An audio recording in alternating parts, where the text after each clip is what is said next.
શિક્ષક અને મિત્ર કિરણ પ્રજાપતિ અને તમે જોઈ રહ્યા છો કેપીસી ફિઝિક્સ ગુરુ. હવે તમે વિચારો કે આપણા આસપાસ કોઈ પણ વસ્તુ જોવી હોય તો આપણે જોઈએ છીએ આંખ દ્વારા. કોના દ્વારા જોઈએ છીએ? આંખ દ્વારા. તો આપણા જે શરીર છે કે આપણું જે મોં છે, બરાબર, કે આપણું મોં એટલે મોંની વાત નથી કરતો, કે આપણું જે હેડ છે, બરાબર, આપણું જે માથું છે એનું સૌથી સુંદર અંગ કયું? તો સૌથી સુંદર અંગ છે આંખ. સૌથી સુંદર અંગ કયું છે? આંખ છે ભાઈ. આ આંખ છે, બરાબર. તો સૌથી સુંદર અંગ આંખ છે. તો આપણે હવે ભણવા જઈ રહ્યા છીએ ધોરણ 10 નું વિજ્ઞાનનું ચેપ્ટર નંબર 11. વિજ્ઞાનનું ચેપ્ટર નંબર 11 માનવ આંખ અને એની આજુબાજુની રંગીન દુનિયા. બરાબર, કે માનવ આંખ અને એની આજુબાજુની રંગીન દુનિયા. તો સૌથી પહેલા સ્ટાર્ટ કરીએ આપણે આંખથી, કે આપણી જે આંખો છે કેટલા કેટલા રંગની છે. બરાબર, જો કે મારી આંખ તો એક જ રંગની છે, બરાબર. બાકી અલગ અલગ માણસોની દુનિયાની અંદર ઘણા બધા માણસો છે અને બધાની અલગ અલગ આંખનો રંગ ધરાવે છે. તો એ અલગ અલગ આંખનો રંગ ધરાવે છે તો શું એ લોકોને અલગ અલગ રંગનું દેખાતું હશે? બરાબર કે ના? પણ એ અલગ અલગ જે રંગ છે કોના દ્વારા છે? બરાબર, તો જોતા રહો ફટાફટ. ચલો હવે આપણે પહેલો ટોપિક ચાલુ કરીએ કે માનવ આંખ જે છે, બરાબર, હ્યુમન આઈસ જે છે, એવું નહીં કે હ્યુમન આઈસ છે એની આકૃતિ દોરવાની છે અને એના અલગ અલગ જે ભાગો છે એના વિશે સમજાવવાનું છે. બરાબર, અલગ અલગ આંખો વિશે, અલગ અલગ નહીં, જો કે એક જ આંખ હોય અને એ મારી તો બે આંખ છે. બરાબર, ચલો માનવ આંખ વિશે માહિતી આપો. માનવ આંખની આકૃતિ દોરો. બરાબર, તો કેટલા રંગની માનવ આંખ છે? ઘણા બધા રંગની છે. બ્લુ છે, બ્લેક હોય, બ્રાઉન છે, બરાબર. એના સિવાય અમુકની રાખોડી પણ રંગની હોય છે, બરાબર. પછી ગોલ્ડન કલરની પણ હોય છે. તો અલગ અલગ રંગની આંખો હોય છે માનવની, બરાબર. તો આપણે એ માનવ આંખ વિશે ભણવાનું છે, બરાબર. તો સૌથી પહેલા માનવ આંખની આપણે આકૃતિ દોરીએ. તો સૌથી પહેલા જોઈએ કે માનવ જે આંખ છે, બરાબર, કે જે માનવની આંખ છે કેવી હોય?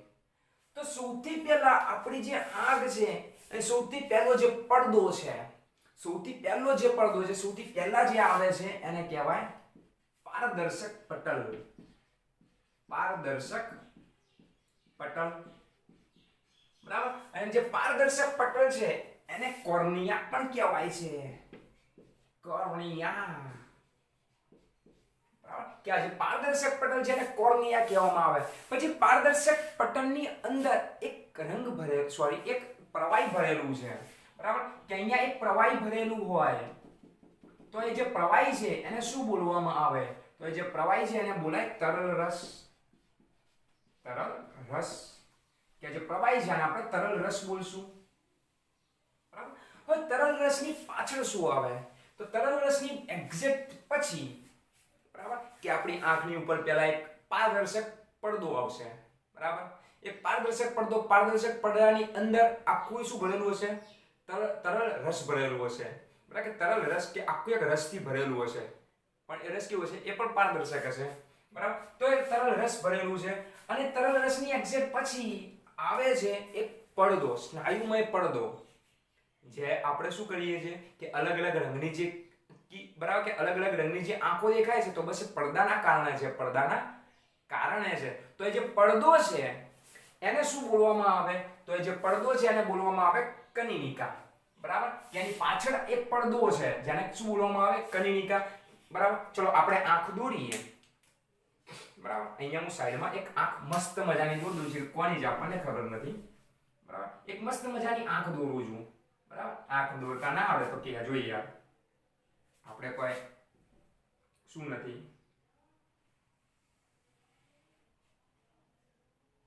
આપણે કઈ પેઇન્ટર નથી ભાઈ કે આંખ દોરતા આવડે.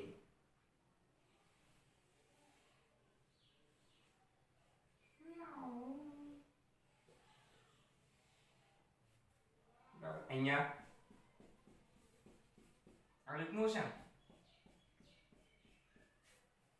બરાબર. અને પછી અંદર આ શું જે ઉપરનું પારદર્શક પટલ અંદર પ્રવાહી ભરી દીધું અને પછી એક ગોળાકાર પડદો દોરીએ, ગોળાકાર સ્નાયુમાં પડદો દોરીએ. તો જે ગોળાકાર જે પડદો છે, તમે કદાચ તમારી આંખ દર્પણની અંદર, મિરરની અંદર ધ્યાનથી જોશો તો એમાં કંઈક આ રીતની નસો કે કંઈક એવું બતાવેલું હશે, સ્નાયુઓ હશે, બરાબર, કે જે બ્લેક કલર કે બ્લુ કલરની હશે, કે જેને બ્રાઉન કલરની છે, બ્રાઉન શેડ્સ છે. તો એ જે પડદો છે એને બોલવામાં આવે શું બોલવામાં આવે? તો કનિનિકા. તો આને બોલવામાં આવશે કનિનિકા. અને એ કનિનિકાની અંદર એક નાનું બ્લેક કલરનું છિદ્ર હશે, એક નાનું બ્લેક કલરનું છિદ્ર હશે. તો જે નાનું બ્લેક કલરનું જે છિદ્ર છે એને બોલવામાં આવે કીકી, એને બોલવામાં આવે કીકી. કે બ્લેક કલરનું જે છિદ્ર છે એને શું બોલવામાં આવે છે? કીકી બોલવામાં આવે છે. બરાબર, તો આપણે અહીંયા દોરી દઈએ, જો કે અહીંયા દેખાશે નહીં, બરાબર, કે આ બધું અહીંયા દેખાશે નહીં. આપણે ડાયરેક્ટ બીજું, ચલો આને આખી પૂરી કરી દઈએ પહેલા. ગોળ, હવે આપણી આંખનો જે ડોળો છે આપણે પહેલા આને પૂરો કરી દઈએ. ચલો આપણી આંખનો જે ડોળો છે એને પૂરો કરીએ આપણે. આપણી આંખનો ડોળો. હવે જે ડોળાની લંબાઈ છે, જે ડોળો છે એ કેટલા સેન્ટીમીટરનો હોય? કે આટલેથી આટલે સુધી આપણે માપીએ ડોળાની લંબાઈ તો 2.3 સેન્ટીમીટર ડોળાની લંબાઈ થશે. કે 2.3 સેન્ટીમીટર આખા ડોળાની લંબાઈ થશે. હવે આ કનિનિકા અને કીકી જોઈ, એના પછી શું આવે?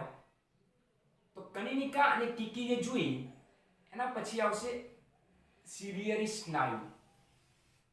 બરાબર, કે એના પછી આવશે સિલિયરી સ્નાયુ. એના પછી શું આવે છે ભાઈ? સિલિયરી સ્નાયુ આવે છે.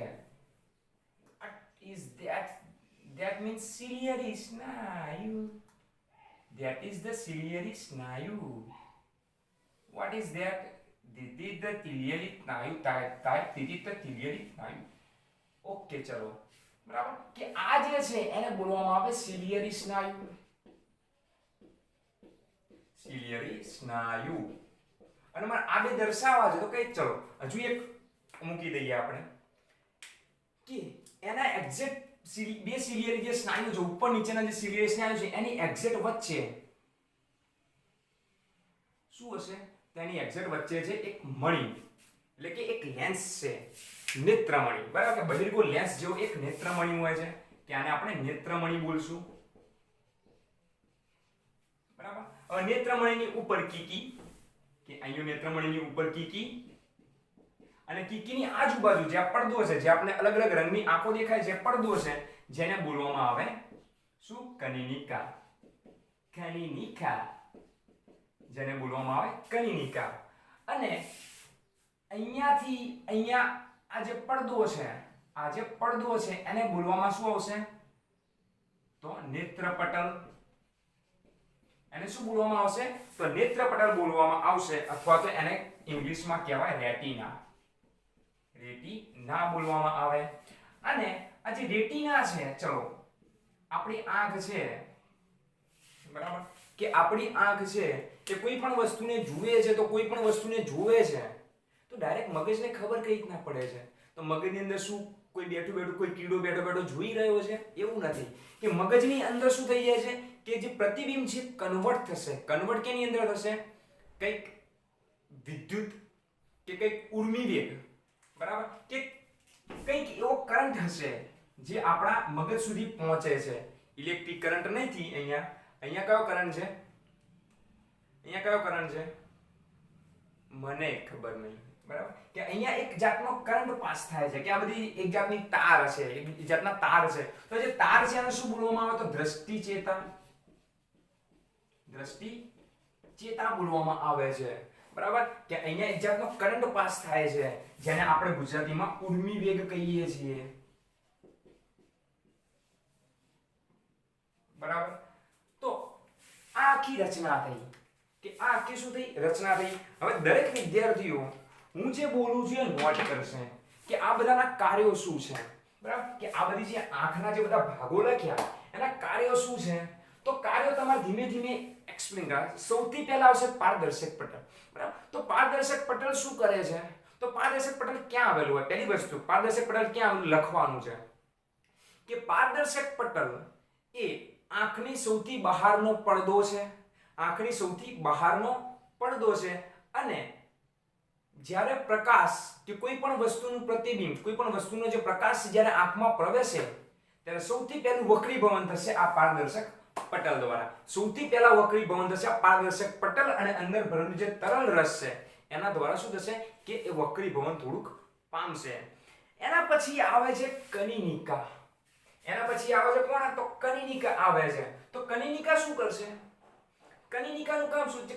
બરાબર, કે આંખની જે ગોળ રચના છે, તમને જે મોટી ગોળ રચના દેખાય છે આંખની, બ્લેક કલરની, બ્લુ કલરની, બ્રાઉન કલરની, બરાબર, કે ગમે તે કલરની તમને જે દેખાય છે, તો એ જે બ્લુ રચના છે કે બ્લેક રચના કહેવાય, એ જે કનિનિકા છે એ શું કરે છે કે કનિનિકા શું કરશે કે નાની મોટી થશે. કનિનિકા નાની મોટી થશે અને જ્યારે નાની મોટી થાય છે, જ્યારે એ નાની મોટી થાય છે ત્યારે આંખમાં પ્રવેશતો જે વધુ પ્રકાશ, ઓછો પ્રકાશ કે ગમે તે પ્રકાશ હોય, બરાબર, કે વધારે પ્રકાશ હોય તો આપણી જે આંખો છે નાની થઈ જાય. તો આંખો નાની થઈ જાય એની સાથે સાથે કોણ નાનું થાય છે? તો કનિનિકા પણ નાની થાય છે.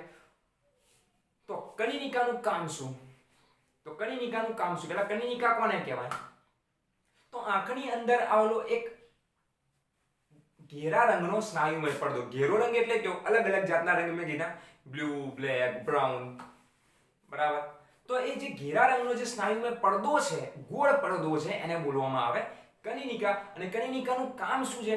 તો આંખની અંદર જેટલો પણ પ્રકાશ આવશે, આંખની અંદર જેટલો પણ પ્રકાશ આવે છે એને શું કરી દે છે? એ નિયંત્રણમાં રાખે છે કે અંદરમાં કેટલું બહાર જવા દેવું, બહાર કેટલો આવવા દેવો, બરાબર. તો એનું કામ કોનું છે? તો કોનું?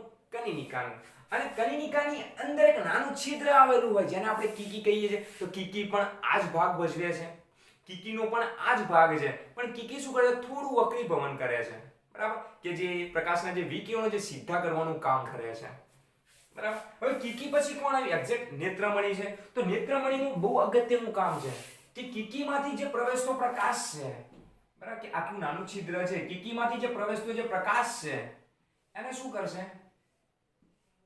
કીકીમાંથી પ્રવેશતો પ્રકાશ એને શું કરે છે? ડાયરેક્ટ વક્રીભવન કરી નેત્રપટલ ઉપર કેન્દ્રિત કરવાનું કામ કરે છે. શું કરે છે? નેત્રમણીનું કામ શું? કે બહારથી આવતો જે પ્રકાશ છે, વસ્તુનો જે પ્રકાશ છે, વક્રીભવન કરી નેત્રપટલ ઉપર પાડવાનું કામ કરે છે, કેન્દ્રિત કરવાનું કામ કરે છે. હવે નેત્રપટલ શું કરવા માટે મૂક્યું છે? કે નેત્રપટલ ભગવાને શું કરવા માટે મૂક્યું? ડાયરેક્ટ નેત્રમણીની પાછળ જ પેલા તાર જોઈન્ટ ના કરી દે, જેને દ્રષ્ટિચેતા કહીએ છીએ, ના. પણ શું થશે કે જે પાછળનું શું છે પારદર્શક પટલ છે એ શું કરે છે કે નેત્રમણી દ્વારા જે પ્રકાશ આવ્યો, નેત્રમણી દ્વારા જે પ્રકાશ આવે છે એ કેન્દ્રિત કરશે એની અંદર આભાસી નહીં, વાસ્તવિક અને ઉલટું પ્રતિબિંબ મળશે. તો વાસ્તવિક ને ઉલટા પ્રતિબિંબને ભેગું કરીને શું કરશે? એ જે દ્રશ્ય છે, એ જે પ્રતિબિંબ છે એને કન્વર્ટ કરશે, બરાબર, કે એને શું કરશે? ઉર્મી વેગમાં રૂપાંતરિત કરશે અને દ્રષ્ટિચેતાને આપી દેશે. અને દ્રષ્ટિચેતાનું પછી કામ શું? કે એ જે ઉર્મી વેગ છે, એ જે પ્રતિબિંબ છે, જે ઉર્મી વેગમાં શું થઈ ગયું? રૂપાંતરિત થઈ ગયું. તો એ જે શું છે? તો એ જે દ્રષ્ટિચેતા છે એ છેક પ્રકાશને એટલે કે પ્રતિબિંબને છેક મગજ સુધી પહોંચાડે છે ત્યારે આપણને વસ્તુ દેખાય છે. ત્યારે આપણને શું દેખાય છે? તો વસ્તુ દેખાય છે. તો આ હતું અલગ અલગ ભાગોનું કામ. અલગ અલગ ભાગોનું કામ કે કનિનિકા, કીકી, પારદર્શક પટલ, તરલ રસ, નેત્રમણી, નેત્રપટલ and દ્રષ્ટિચેતા. What is the theta? દ્રષ્ટિચેતા, બરાબર. તો આ આપણું આંખની વાત થઈ, બરાબર. તો દરેક વિદ્યાર્થીએ હું જે બોલ્યો એ પોઝ કરીને જોવાનું છે, પાઉઝ કરીને જોવાનું છે અને કમ્પ્લીટ પોતાના નોટબુકની અંદર ઉતારવાનું રહેશે, બરાબર. તો આટલે આપણે સ્થગિત રાખીએ છીએ. નેક્સ્ટ લેક્ચરમાં મળશું. હજુ આપણે આંખની રંગબેરંગી દુનિયા જોવાની બાકી છે. તો બીજી બધી જે દુનિયાઓ છે જેમ કે મેઘધનુષ્ય છે, બરાબર, કે મેઘધનુષ્ય છે, મરીચિકા છે, મૃગજળ છે, આ છે તે છે, ઘણી બધી વસ્તુઓ જોવાની બાકી છે. તો બધી વસ્તુઓ આપણે આપણી આંખ દ્વારા જોવાની છે. બરાબર. નેક્સ્ટ લેક્ચરમાં મળીએ ફટાફટ 10માનું 11મું ચેપ્ટર છે માનવ આંખ અને તેની રંગબેરંગી દુનિયા. બાય.